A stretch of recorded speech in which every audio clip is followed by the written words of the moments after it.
সৰকাৰি চাকৰিত তৃতীয় আৰু চতুৰ্থ শ্ৰেণীৰ বাবে 3% সংৰক্ষণ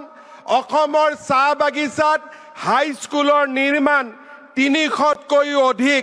আয়ুষ্মান আৰোগ্য মন্দিৰৰ নিৰ্মাণৰ পিছত আমি আজি আপোনালোকক প্ৰতিশ্ৰুতি দিছো যে সময়ৰ লগত আপোনালোকৰ লগত আমি একেলগে কাম কৰি অসমৰ চাহ বাগিচাৰ লাইনত বাস কৰা প্ৰতিগৰাকী চাহ শ্ৰমিকক সেই মাটিৰ অধিকাৰ আমি প্ৰদান কৰিম লাইনৰ মাটি চাহ বাগিচাৰ সম্প্ৰদায়ৰ হ'ব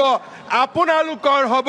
সেই প্ৰতিশ্ৰুতি মই আজি আকৌ এবাৰ আপোনালোকক মই সেই প্ৰতিশ্ৰুতি আকৌ এবাৰ আপোনালোকৰ ওচৰত দিব বিচাৰিছো আসাম মৰলে হামৰাও মৰব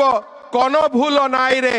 জীবনে মৰণে আসাম হামৰা সোনাৰ আসাম দেশ ৰে